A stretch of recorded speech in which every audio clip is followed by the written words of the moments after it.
Hello and welcome to a new How to Code a Game Like 7 Days to Die video. I'll just say straight off the bat that a few people did ask me what this video was going to be about, and I told them it was going to be about normals. So that is the weird lines that we're getting between the chunks at the minute, where the lighting isn't quite right between one chunk to another. We were going to fix that, but after spending 2 hours recording a video, I came across a bug in the way I was doing it, which basically broke the whole thing, and also having gone through about half an hour of the video, it wasn't explained very well. So I'm going to redo that video, and I do have some standards, believe it or not, it's just not good enough. So I needed another idea, and the plan is we're going to make a zombie. I know it's a bit early in the game to be adding zombies to it, but what the hell, it's a bit of fun. So the first thing we're going to do is we're just going to open up our world inspector here. We're going to change this to, I think, about 700 and make this slow as possible so that we can enter and exit the game without the day-night cycle flashing by at high speed.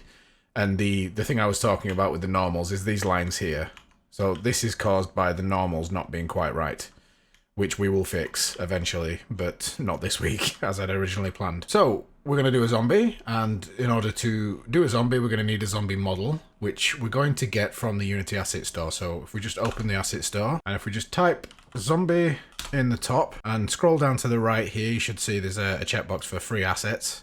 And the one that I'm going to use is this one, this first one here by Pixel Tiger, or PXL Tiger, which is it's a free asset. It's a decent looking zombie. It's got PBR textures.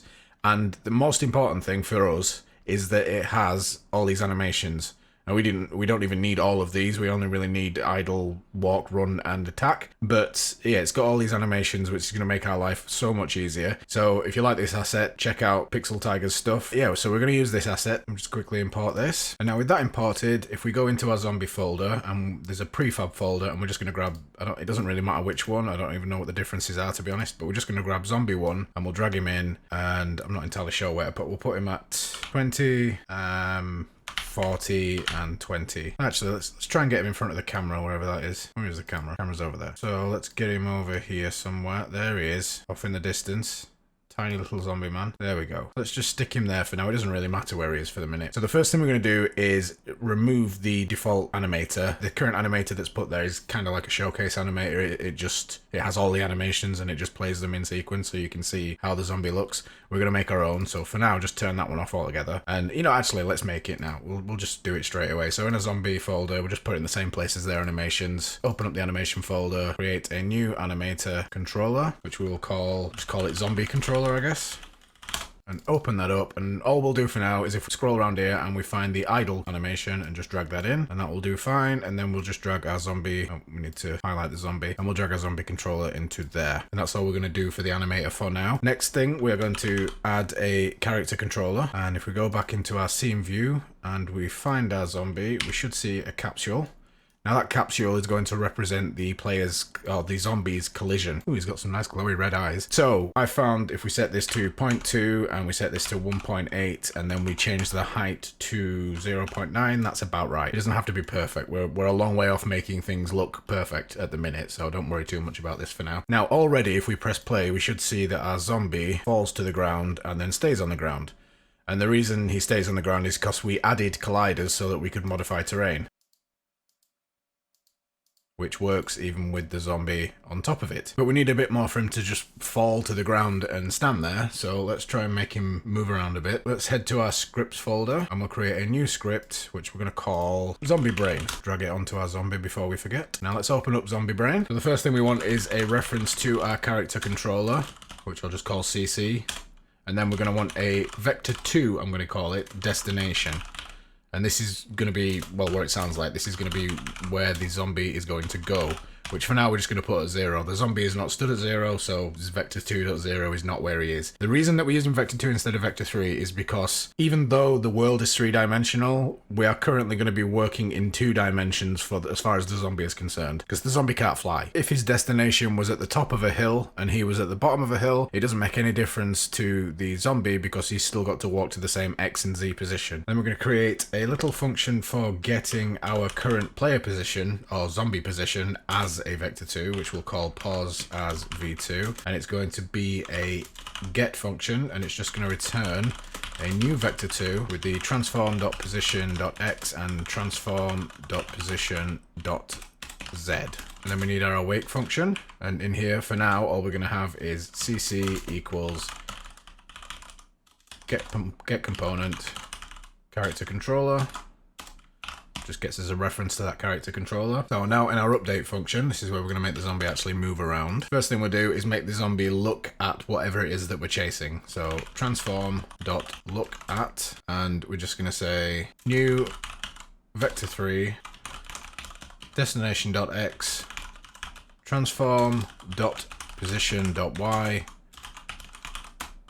destination.y, and it's destination.y because our destination is a vector 2, not a vector 3, so it only has x and y, but we're treating the y in that vector 2 as the z in a vector 3. And the reason that we are passing in transform.position.y for the y value is because we don't want our zombie to start tilting backwards and forwards. If the destination is higher or lower than him and we have it look at the y position as well, then it means that, say when it's lower, for example, he's going to end up leaning forward, and we don't want that. We want the zombie to be upright wherever he is. So the next step is we say if vector2.distance, and then we pass in our pos as v2, so that's a vector 2 representing our zombie's position, and our destination, which is where we want to go, is greater than 0.1f. Then we're going to call the character controller and say move, and we'll just say transform.forward, and then just because we don't want him to fly across the map at super speed, we'll slow him down a bit by multiplying that by time.delta time. But then because we also don't want him to crawl at next to no speed, we'll just multiply that by, let's say, 4. We'll save that, jump back into our game, and then we should find, if we run that our zombie starts moving towards 0. There he goes. So once he reaches 0, he stops because the distance between him and his position is less than 0.1. Now the reason we've used a distance rather than just saying equals is because the movements aren't that accurate. So what ends up happening is the zombie shoots past the destination, and then he goes back to the destination and shoots past again, and the odds of him landing exactly on the destination are so small that he never does it, basically, and he just ends up doing a silly little dance, which I'll tell you what, I'll demonstrate for you. If we said instead pos as v2 is not equal to destination, basically he will never land on his destination.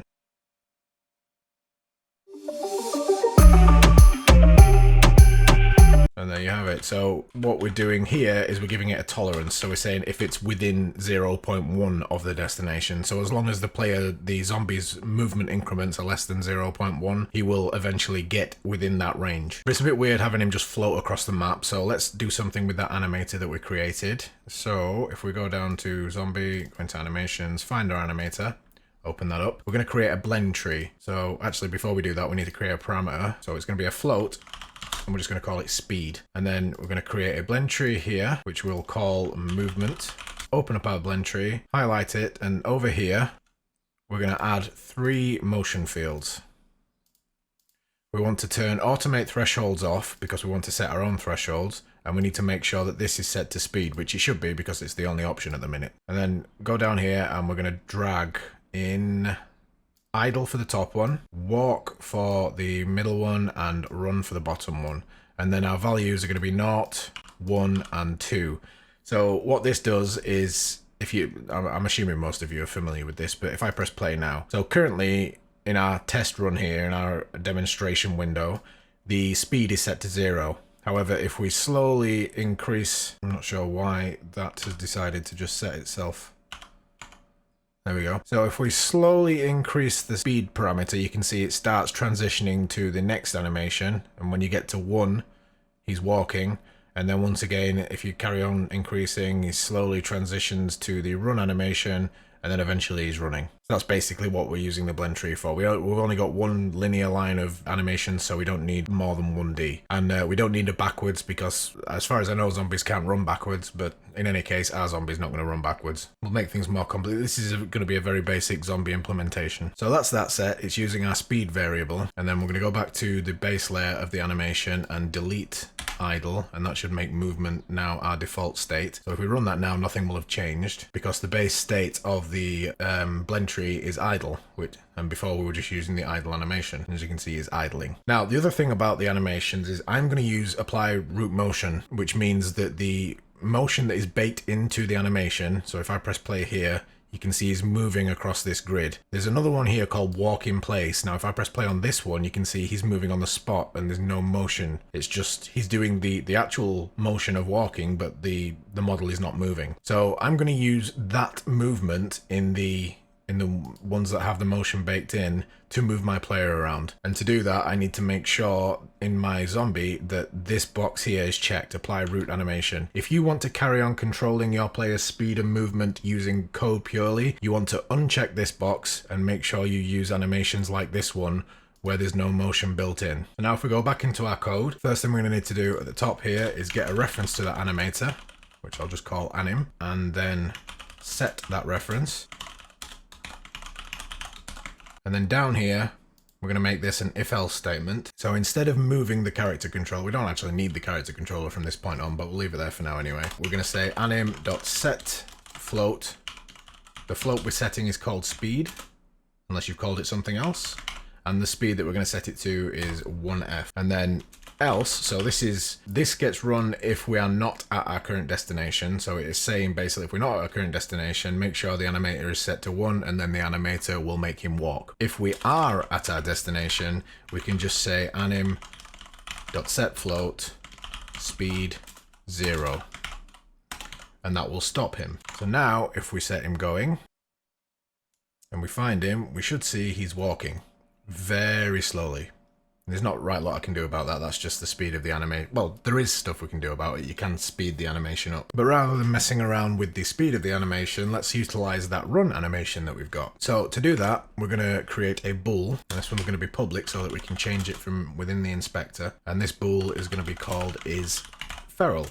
Because I'm assuming anyone who's watching this series is familiar with 7 Days to Die. So you have your regular zombies, which just trundle around like something from a George Romero film. And then you have your feral zombies, which think more like Zack Snyder 2003 or 4, whenever Dawn of the Dead remake was out. And then at the top of our update, we're going to set the running speed. So we'll just say float speed, and then we'll use a conditional statement, say is feral.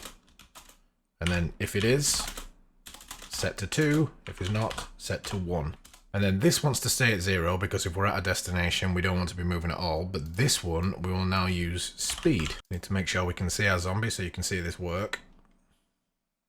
There he is. Now if we click on our zombie and I click feral, there he goes. Daytime, nighttime. Nighttime. Daytime! However, it's not quite as smooth as we'd like, because if you look at, I need to get a bit closer, but if you look at him when he changes animations, it's instant, which is not very natural looking. I mean, I know we're talking about a zombie, but it's not a very natural looking movement. It just goes instantly from the run to the walk and vice versa. And the reason for that is that our blend animation here, this is not being blended. We're setting it from 0 straight to 1, straight to 2. So we're not using this in between bit here where it's blending nicely. So what we need to do is, well, we need to use that in between bit. So to do that, let's head up to the top and we're going to create a couple of values. So we'll say float speed equals 0, float target speed also equals 0. And then we're going to say this one's going to be public.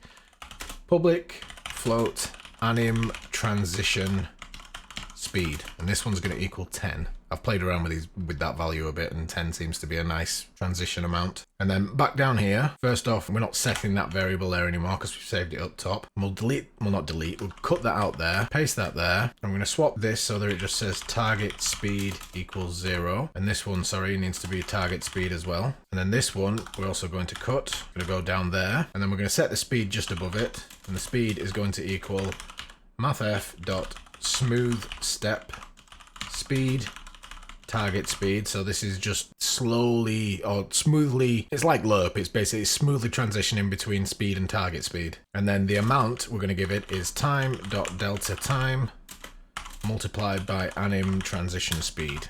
So let's try that again now, and we should find now that when we switch between feral and normal, we have a nice smooth transition with the animations.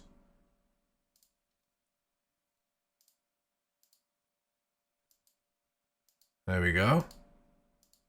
Much smoother. But just running around, and especially just running to one location, isn't particularly interesting, so let's make it so that a zombie actually runs at something and attacks it. So the first thing we need to do here is modify our destination code. So underneath destination, we're going to create, well, above destination, sorry, we're going to create a public transform target. So we'll be able to pass in a in-game object as the target, and then the zombie will head towards that, rather than a fixed vector2. And then we'll change vector2 to a get set so that we can carry on using the rest of the code the way we've been doing. So, you know what, actually, let's just copy this. Save a bit of typing.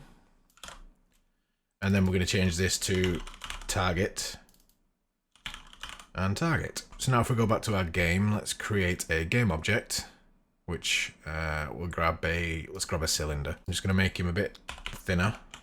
The height's probably fine, we'll leave him at that. And we need to add a rigid body because we want him to, he's not got a character controller on him, so, or this cylinder, I'm calling it a him, but it's a shape. And we want to constrain him on the X and Z axis, otherwise when he hits the ground he's just going to topple over. And then if we go to our zombie and we drag the cylinder into its target, now if we press play, I'm not sure where the cylinder's going to be. Okay, so the cylinder's below the ground, that's not going to work. We need to bring him up a bit. Okay, let's try that again. There we go.